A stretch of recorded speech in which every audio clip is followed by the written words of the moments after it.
The morning of the auction, there were 40 oxen nobody wanted. They stood in the back pens at the Fletcher County Livestock Yard, in the rain, in 2 long, uneven rows, their breath fogging in the cold April air, their hides streaked dark with wet. Some of them leaned slightly to one side because their hooves had grown unevenly under previous owners.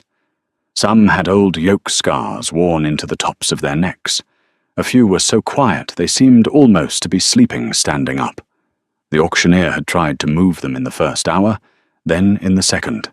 Then he had moved on to the tractors and combines, and the good Angus heifers, and the row of pickup trucks parked along the south fence, and the oxen had been left for last, because nobody believed there was a last bidder coming. There was a new green John Deere up on the block at the same time, a 4-wheel drive cab tractor that had drawn a small crowd of serious men in seed company caps, and every one of those men, at one point or another, had glanced over toward the back pens and shaken his head at the animals nobody wanted, and gone back to bidding on the machine. Then she came down the gravel lane in her grandfather's old Ford with the bent passenger mirror, parked it crooked, walked past the tractor crowd without slowing, and stood at the rail of the back pens for what some witnesses later said was almost 10 full minutes. Just looking. She did not speak. She did not gesture. She did not pull out her phone. She just looked at the 40 oxen, one at a time, from the lead pair to the last lame-shouldered steer at the back, and when she finally turned around and walked over to the office and asked what they were going for, the clerk laughed out loud before he caught himself and told her the owner would take anything. $80 a head, she said. The clerk wrote it down without arguing. 40 oxen, $3,200, paid in a cashier's check she had folded inside a notebook. Behind her, on the block, the John Deere went for $98,000, and a man named Roy Harlan, who owned 600 acres on the other side of the ridge, and who had outbid 2 younger farmers for it, watched her sign the paperwork on the oxen, and said, loud enough to be heard across the yard, that the only thing dumber than buying 40 broke-down working steers in the year of our Lord was buying them when there was a brand-new tractor on the same lot for the price of a decent house. Somebody laughed. Somebody else said she must be the Clemens girl, the one who came back to the old place after her grandfather passed. Roy Harlan said, well, she'd be back at this same auction in a year selling them for dog food, and he had meant it as a prediction of failure. It had turned out to be a prediction of something else, entirely. If this kind of story is the kind you want to keep finding on your feed, go ahead and like the video right now, and drop a comment telling me what town or city you're watching from, because I read every single one of them, and I like knowing where in the world these stories are landing. Now let's begin. Her name was Wren Clemens, and she was 22 years old, the spring she bought the oxen, and she had not come back to Fletcher County because she had a plan. She had come back because her grandfather had died in February and left her the farm, 240 acres of rolling hill ground, tucked between the Blue Knob Ridge and the dry bed of what the old maps called Pickett's Spring, and there had been nobody else to take it. Her mother had moved to Charlotte 20 years before and would not be coming back. Her father had never been part of the picture. Her older brother was in the Navy and had said over the phone that whatever she decided about the place was fine with him, as long as it didn't involve him signing anything. So she had finished out the semester at the community college in Roanoke, where she had been studying agricultural science, without much enthusiasm, packed 2 duffel bags and a box of her grandfather's letters, and driven the 4 hours back up into the hills to a house that smelled like wood smoke and old coffee, and the particular dust of a place that has been loved and worked for 60 years by the same man. The farm had been considered, by most of the county, a slow disaster for at least the last decade. Her grandfather, Asa Clemens, had been a stubborn man who refused to take on debt, refused to spray, refused to plant the corn and soy rotation that everyone else in the valley had switched to in the 90s, and refused, most famously, to drill a deeper well when the shallow spring on the north pasture went dry the summer Wren was 14. That was the summer everybody started calling the Clemens place the dry farm. The spring had been called Pickett's Spring on the old county survey, named after a man who had homesteaded the ridge before the Civil War, and for 150 years it had run cold and steady out of a limestone seam halfway up the hollow, feeding a stone trough Asa's own grandfather had cut by hand, and then one August it had simply stopped, and the trough had gone green with algae, and the cattle Asa had been running had to be sold off because there was no water on the high pasture, and he refused on principle to truck water up the hill every day for the rest of his life. After that, the farm had grown quiet. He had kept a few sheep and a garden and a pair of mules he used for the small bottom field, and he had let the upper acres go to broom sedge and locust scrub, and every man at the feed store in Mount Vernon had a theory about why Asa Clemens had given up, and not one of those theories was correct. Wren knew this because her grandfather had written to her in long, careful letters on yellow legal paper throughout her 4 years away at school, and in those letters he had said, more than once, that the spring had not died. The spring had been buried. He did not explain what he meant by that. He had been the kind of man who said a thing once and expected you to carry it. By the time Wren read the letters all the way through, in the week after the funeral, sitting at his kitchen table with the wood stove ticking and the rain coming sideways across the porch, Asa had been in the ground a month, and there was nobody to ask. There was only the farm, and the letters, and a brown ledger book she found in the bottom drawer of his desk, in which he had recorded, in his small, backward-slanting hand, every animal that had ever worked the Clemens place from 1948 forward, and on the inside back cover of which he had written, in pencil, the single line, "When you are ready, find the heaviest ones with the slowest feet, and put them back on the hill." She read that line a dozen times. She did not know yet what it meant. She tucked the ledger under her arm and walked out into the front pasture in her grandfather's old barn coat and stood for a long time, looking up at the ridge where the spring had been, and the wind came down off the blue knob smelling of wet pine and cold stone, and she made no decision and announced no plan.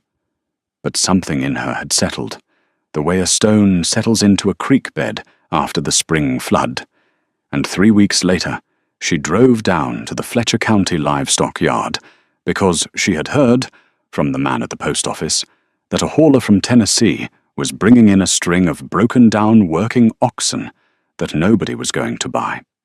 Her great-aunt Lurleen lived in a small white house at the bottom of the hollow, 4 miles down the county road from the Clemens place, and Lurleen was 86 years old and walked with a cane she had cut herself out of dogwood, and didn't believe in telephones, which meant that if you wanted to talk to her, you drove down and you sat on her porch and you waited until she was ready. Wren drove down the morning after the auction, before she had even unloaded the oxen, because Lurleen was the only person left alive who had grown up on the Clemens place when the spring was still running and the upper acres were still in use, and Wren needed to ask her one question. Lurleen was on the porch already, in a brown wool coat over a house dress, snapping the ends off a bowl of early greens, and she did not look up when Wren climbed the steps. She said, "You bought them then?" Wren said she had. Lurleen said, "All 40. Wren said, "All 40. Lurleen snapped a stem, dropped it in the bowl and said, "Your grandfather would have bought 60 if they'd been there." That was the whole conversation about the oxen. They sat for another half-hour on the porch in silence, and Wren watched a pair of cardinals work the feeder Lurleen had nailed to the railing, and finally Wren asked the question she had come to ask. She said, What did he mean when he said the spring was buried? Lurleen put the bowl down in her lap and looked out across the yard toward the road and did not speak for almost a full minute. Then she said, "The hill remembers." That was all she said. She picked the bowl back up and went on snapping greens. Wren sat with that line for a long time before she stood up and said she ought to get back, and Lurleen, without looking up, said, "Those are the ones." Wren said, "Mum." And Lurleen said it again, "The heaviest ones with the slowest feet. Those are the ones." Wren drove back up the hollow with both hands on the wheel and the windows down and the cool April air pouring in, and she did not yet understand what her great-aunt and her grandfather had been trying to tell her, but she understood that they had been trying to tell her the same thing, and that was enough to begin. The hauler from Tennessee delivered the oxen the next morning in 3 trips with a long, rusted gooseneck trailer, and it took most of the day to walk them up the lane to the upper pasture, because some of them were stiff, and some of them were spooked by the unfamiliar ground, and one old red steer with a white blaze refused to cross the wooden bridge over the dry creek bed, until Wren walked back and stood beside him for 10 minutes with her hand on his shoulder. Not pushing, not pulling, just standing there, until he made up his own mind and stepped across. The hauler, a thin man named Becker with a tobacco-stained mustache, watched her do this and said, "You know cattle." Wren said, "A little." Becker said, "These aren't cattle, these are oxen." "There's a difference." Wren said she knew. Becker spat into the grass and said, "Most people who buy them at that price aren't planning to use them. They're planning to sell the meat." Wren did not answer that. Becker looked at her for a moment longer. Then he shrugged and said, "Well, you paid." And he climbed back into his truck and rattled off down the lane, and Wren was left standing in the upper pasture with 40 oxen and the long afternoon shadows beginning to stretch across the broom sedge, and she pulled the brown ledger out of her coat pocket and turned to the back page and read her grandfather's line again. The heaviest ones with the slowest feet. She walked through the herd that evening, slowly, with the ledger open, and she began to write. She wrote down each animal in turn, the color, the size, the condition of the hooves, the temperament, the old yoke scars, the way each one stood and the way each one moved. She did not name them. She held that line. She almost held that line.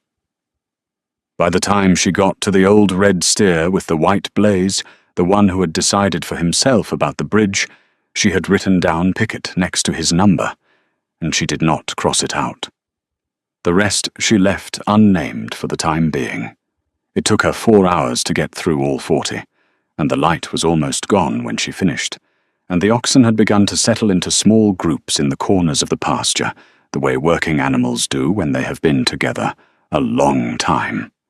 She closed the ledger and walked back down to the house in the dusk, and she did not yet have any idea what she was going to do with 40 oxen on a farm, with no working water on the upper pasture, and a grandfather in the ground, and a great-aunt who answered every important question with a riddle.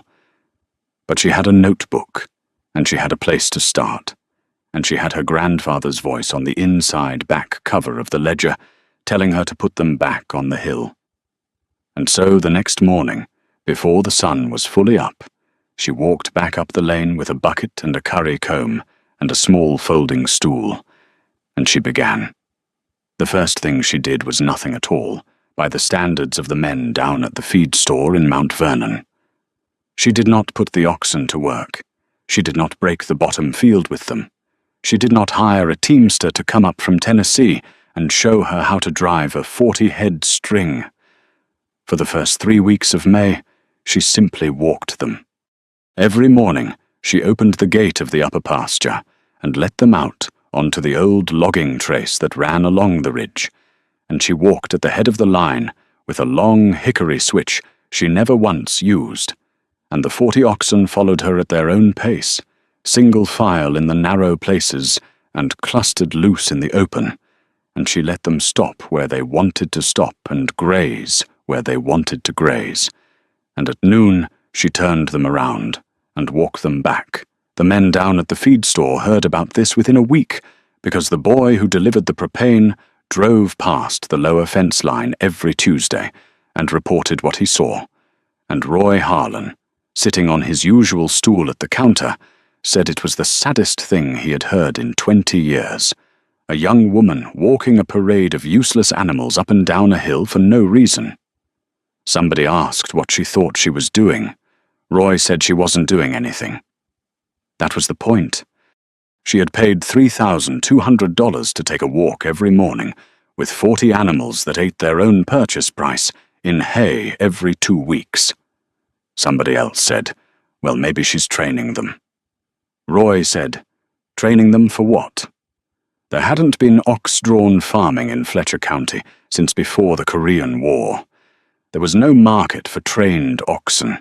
There was no market for untrained oxen either, which she'd already discovered the hard way. The feed store laughed, and Roy went back to his coffee, and out on the ridge Wren kept walking. She was not, in fact, doing nothing. She was watching the ground. Every morning she walked the same trace, and every morning she noted in the back of the ledger where the oxen lingered and where they hurried, where they put their heads down to the dirt and where they lifted them to the wind. She had read in one of her grandfather's letters that the old man's own grandfather had run a string of work cattle on the ridge before the spring went underground, and that those animals had known, somehow, where the water was, even in the worst of the summer drought of 1930. Asa had written, "They will find it again if you let them." She had not understood the line when she read it. She thought she might be beginning to understand it now. By the 3rd week of May, on the high western shoulder of the ridge, in a small grassy bowl shaped like a cupped palm and surrounded on 3 sides by a stand of old hickories, the herd had begun to gather. Not all at once, and not every day, but more often than chance would explain. 6 or 7 of the heaviest oxen would drift up to that bowl in the middle of the morning and stand there, sometimes for an hour, with their heads slightly lowered, doing nothing in particular, and then drift back down.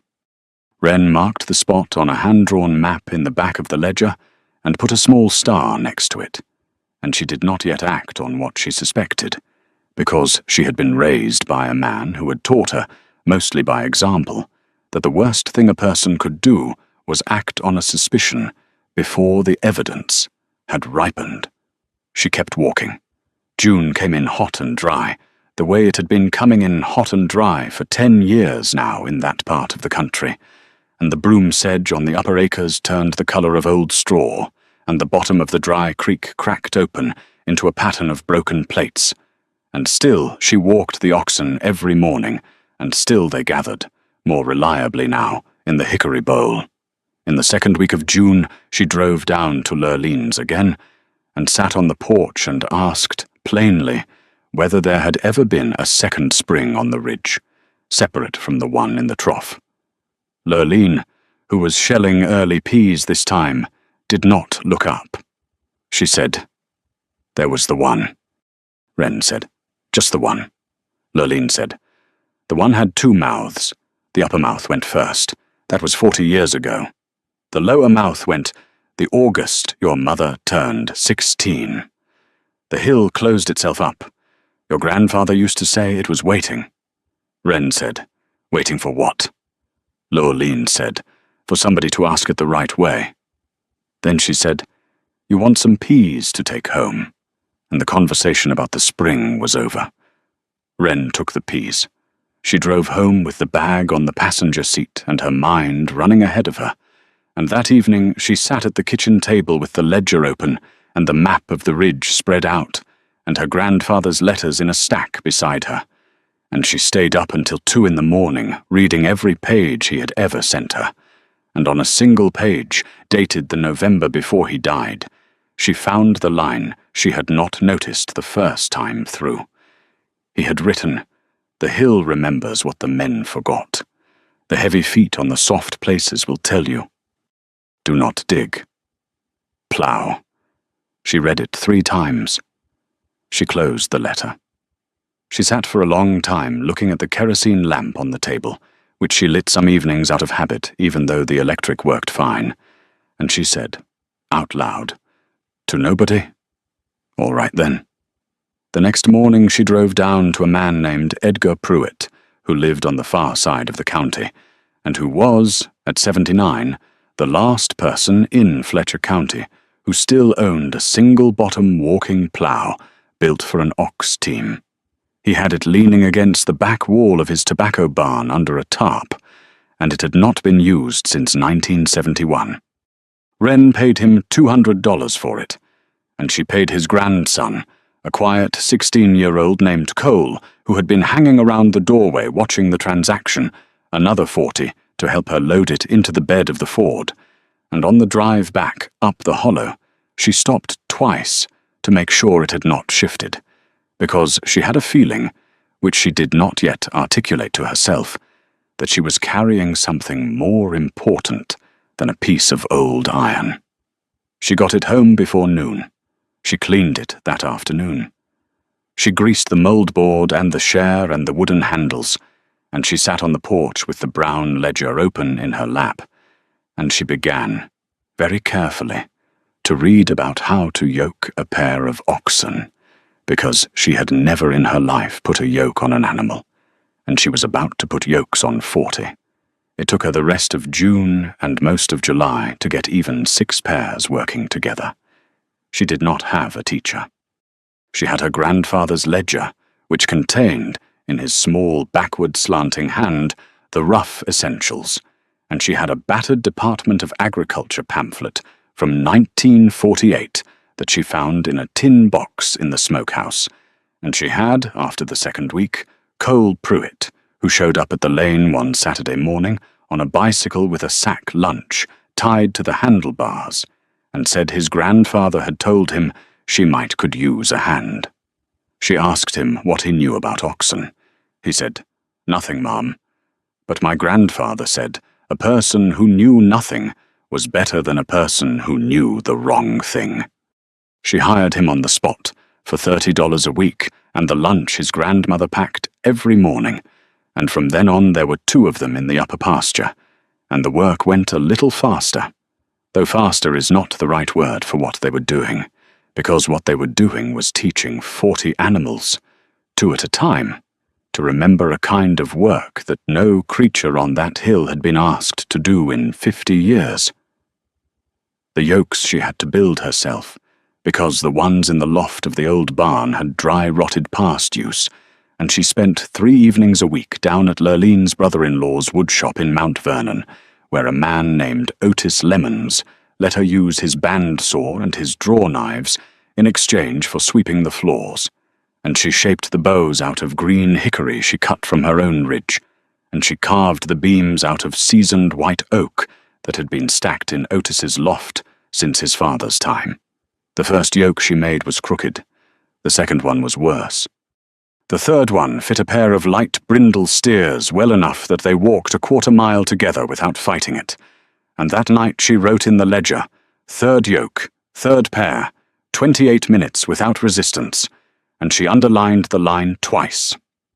By the middle of July, she had 12 pairs in working yokes, and could move 6 pairs at once, down the logging trace and back, and Cole had learned to read the animals well enough to walk the head pair without her, and on a Tuesday afternoon, with the cicadas grinding in the hickories and the heat shimmering off the pasture grass, she walked the first pair, the heavy red steer she had named Pickett, and his slower-footed partner, a black and white called Marrow, up into the hickory bowl, and stopped them at the place where the herd had gathered most often. And she set the old walking plough behind them, and she hitched the trace chains to the yoke, and she set the share to the soft ground, and she said, "Easy now." And the 2 oxen leaned into the yoke, and the plough bit into the earth, and the mouldboard turned over the first long curl of dark soil that had been turned on that ridge in 50 years. She ploughed a single furrow that afternoon, 40 feet long, in a slow, shallow line across the western edge of the bowl. She did not plough deep. Her grandfather's letter had said, "Plough, not dig," and she trusted the distinction, even though she did not yet know why it mattered. When she unhitched the team and walked back along the furrow she had cut, she knelt down in the middle of it and put her hand flat against the turned soil, and the soil was cool, cooler than the surrounding grass had any right to be in the middle of a July afternoon, and when she lifted her hand, the palm came up faintly damp. She did not say anything to Cole. She wrote it in the ledger that evening. Furrow 1, west edge of bowl, soil damp at 3 inches. She ploughed a second furrow the next morning, parallel to the first and 12 feet downhill, and the soil there was damp at 2 inches, and by the end of the week she had ploughed 9 furrows in a slow, shallow grid across the bowl, working only in the cool of the morning so as not to overwork the animals. And on the 9th furrow, on a Friday morning at the lowest point of the bowl, the share lifted out of the ground at the end of the row glistening, and behind it, in the bottom of the furrow, a thin dark line of water stood, no wider than her thumb, and as she watched, it widened and ran, slow and clear, into the next furrow downhill, and into the next, and by the time she had walked Picket and Marrow out of their yokes and tied them in the shade of the hickories, there was a small bright thread of water running steady out of the bottom of the hickory bowl, and down the slope toward the dry stone trough her great-great-grandfather had cut by hand 120 years before. She sat down on the grass next to the trough and watched the water come. It took 19 minutes by her grandfather's pocket watch for the first trickle to reach the lip of the stone, and when it did, it ran over the green algae crust and pooled in the bottom of the trough, where no water had stood since the August wren was 14, and Cole, who had walked down behind her without speaking, said, "Ma'am, is that?" She said, "Yes." He said, "From the ploughing." She said, "From the ploughing." They sat there together, the boy and the young woman and the 2 old oxen in the shade behind them, and they watched a stone trough fill up for the first time in 8 years. And Wren did not say anything else, because she was thinking about her grandfather, and about Lurleen, and about the line on the inside back cover of the ledger, and her eyes had begun to sting, though she did not let anything come of it, because she had been raised by a man who did not believe in ceremony, and she was not about to make a ceremony out of the moment the hill answered her. She did not tell anyone, not Lurleen, not at first, and certainly not anyone in Mount Vernon. She walked down to the trough every morning for the next 2 weeks, and measured the flow with a tin cup and her grandfather's watch, and the flow grew, slowly, from a thread to a finger, to a steady cold pour the width of 2 fingers together.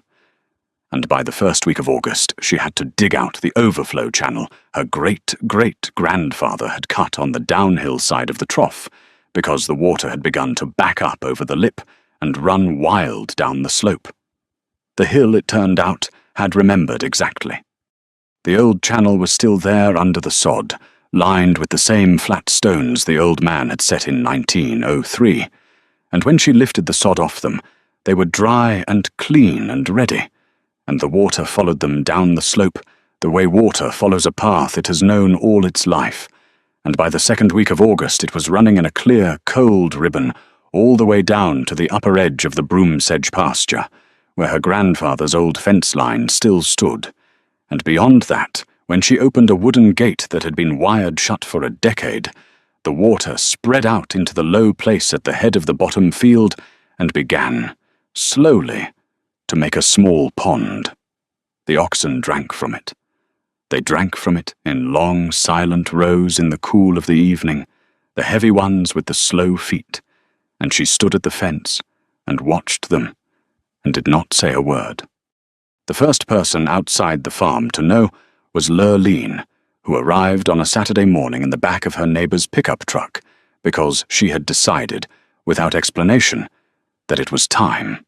She climbed down with her dogwood cane and walked up the lane on her own power, which Wren had not seen her do in 2 years, and she stopped at the upper gate and looked across the pasture to the hickory bowl, where the small, dark line of the new spring caught the morning light, and she stood there for a long moment, and then she said, "He was right then." Wren said, "Yes, ma'am." Lurleen said, "I always thought he was." She said it without any particular emphasis, the way a person confirms the weather. Then she said, "You've not told the town?" Wren said, "No, ma'am." Lurleen said, "Good.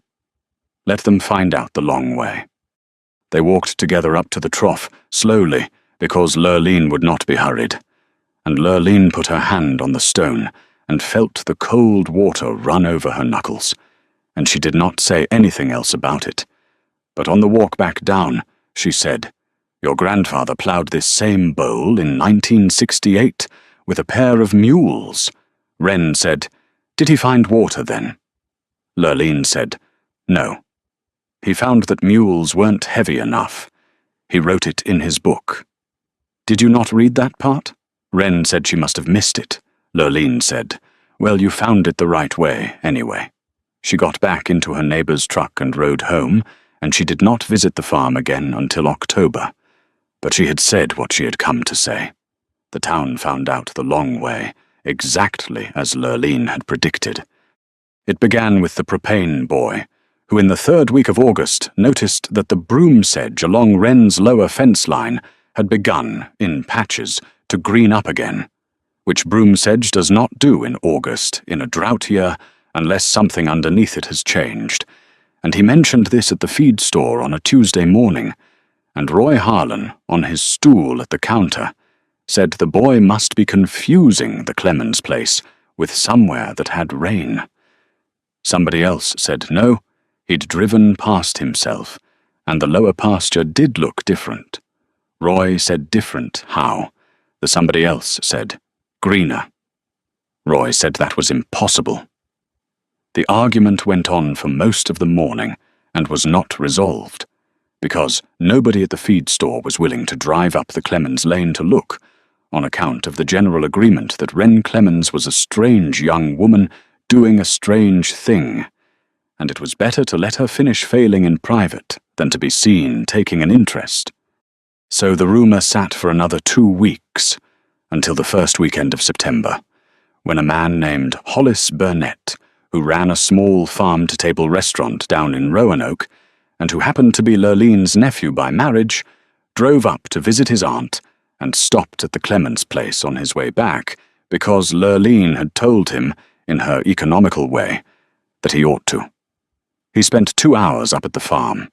He walked the upper pasture with Wren and Cole and the oxen, and he drank from the stone trough out of a tin cup, and he stood for a long time at the edge of the small new pond at the head of the bottom field, and before he left, he asked Wren if she would consider selling him, in the spring, the first cutting of whatever she chose to grow in the bottom field once the water was holding, because he had a feeling, he said, that grass grown on water like this, by animals worked like these, was going to taste like something his customers had never had.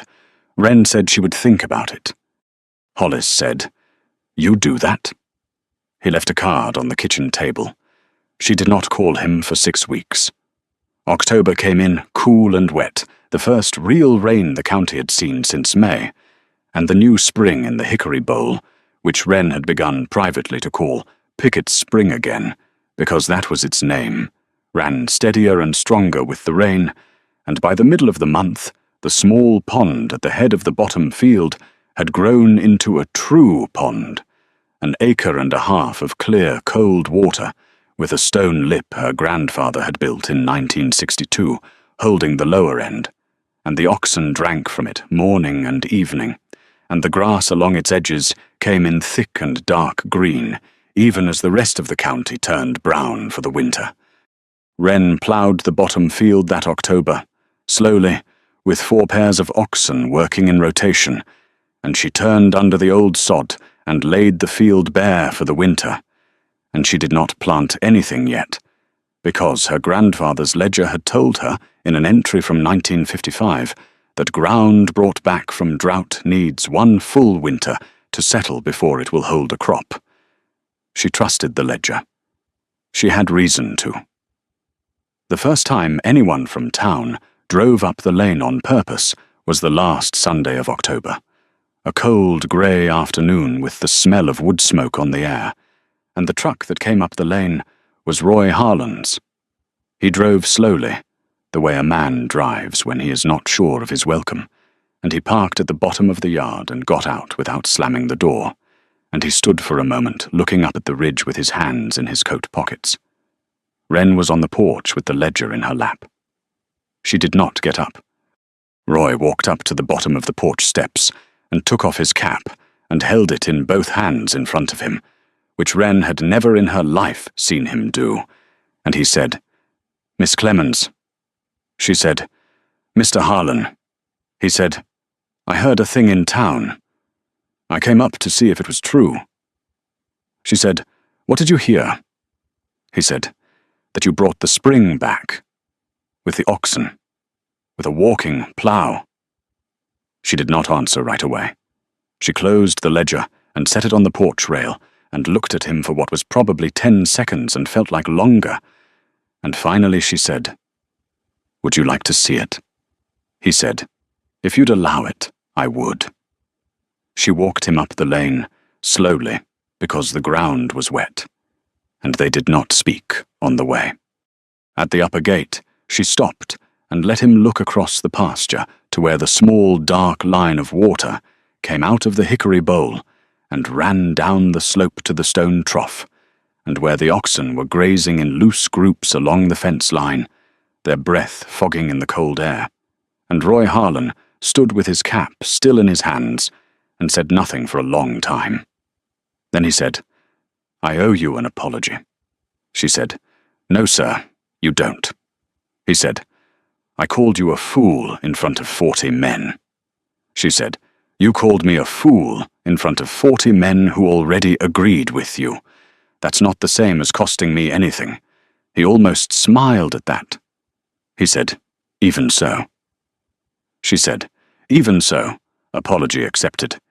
They walked up to the trough, and he knelt down beside it, the way Lurleen had, and he put his hand under the cold pour of water coming off the stone lip, and he held it there for a long moment. And when he stood up, he said, "My granddaddy used to talk about this spring. He said it ran sweeter than the town water." She said, "My granddaddy said the same thing." Roy said, "Mine said it went dry in his father's time. He said the hill closed it up." She said, "That's what mine said too." Roy said, "Well, I guess the hill opened it back." She said, "With help." Roy looked at the oxen along the fence line. He said, "With a lot of help." They walked back down to the house, and he did not stay for coffee, because he was not the kind of man who knew how to stay for coffee after the conversation he had just had. But at his truck he stopped with his hand on the door and he said, "Miss Clemens, if you need anything, come winter, hay, fence wire, a hand with the heavy work, you come down to my place or you send word. I mean that." She said, "I appreciate it, Mr. Harlan." He said, "I mean it." She said, "I know you do." He nodded once and got in the truck and drove down the lane, and he did not, the rest of his life, make a large production out of having been wrong about her. He just was not wrong about her again. Word spread after that, the way water spreads through a field that has been waiting for it, slow at first and then everywhere at once. Hollis Burnett came back in November and signed an agreement for the first cutting of the bottom field, sight unseen, at a price per bale that Wren wrote in the ledger and then read twice to make sure she had not added a zero. The shopkeeper at the Mount Vernon feed store, a quiet woman named Della who had never joined in the laughing, began to mention to anyone who came in asking that the Clemens girl up the hollow was doing something worth a look. The gas station clerk on the road out to the interstate, a man named Buddy, who knew every truck that passed through the county, began to send curious drivers up the lane on the rumor that there was a working ox team running plow up there. And some of those drivers were farmers from 2 counties over who had heard, vaguely, that something was happening with water on the Blue Knob Ridge. Wren did not advertise. She did not put up a sign. She answered the door when people knocked, and she answered the questions she could answer. And she said, plainly, that she didn't know yet what she was building, only that she was building it the way her grandfather had told her to. And most people, hearing that, went away quieter than they had come. By the first snow, she had sold the small surplus of late hay from the bottom edge of the field to a horse farm in the next county for more than she had paid for the oxen, and she had taken a deposit from Hollis Burnett against the spring cutting, and she had paid Cole Pruitt a winter's wages in advance because he had earned them, and she had put the rest in a coffee can in the back of the pantry because her grandfather had not believed in banks for working money. The oxen wintered well. She lost one, a thin, grey stare who had been the oldest of the 40 and who had been failing slowly since October, and she sat with him in the barn on the night he went down, and she stayed with him until morning, and Cole helped her bury him at the edge of the hickories above the bowl, and she wrote his number in the ledger with a small cross beside it, and did not write anything else. The other 39 came through the winter in better shape than they had come in. Their hooves had grown back, even under the regular work. The yoke scars on their necks had softened. The leaning ones stood straighter. Pickett, the red steer with the white blaze, had become, without anyone deciding it, the lead animal of the whole string, and the others moved when he moved and stopped when he stopped, and Wren had stopped pretending she had not named him. The hard frost came in January, and the new spring kept running, slower but steady, under a thin crust of ice at the lip of the trough, and on the coldest morning of the year, when the thermometer on the porch read 4 degrees, Wren walked up to the bowl in her grandfather's barn coat and stood for a long time watching the water come out of the hill, and she thought about the line in the letter. The hill remembers what the men forgot, and she thought about her grandfather, ploughing that same bowl in 1968 with a pair of mules that had not been heavy enough, and she thought about how he had written it down and set the book aside and waited 56 years for somebody to come along and finish the sentence. And she did not cry, because she had been raised by a man who did not believe in ceremony, but she stood there a long time in the cold, and when she walked back down, the snow had begun to fall, and the oxen along the fence line were already dusted white across their backs, and they did not move when she passed them, only watched her go by with their patient, unhurried eyes, the way working animals watch the person who has remembered, on their behalf, what they were for.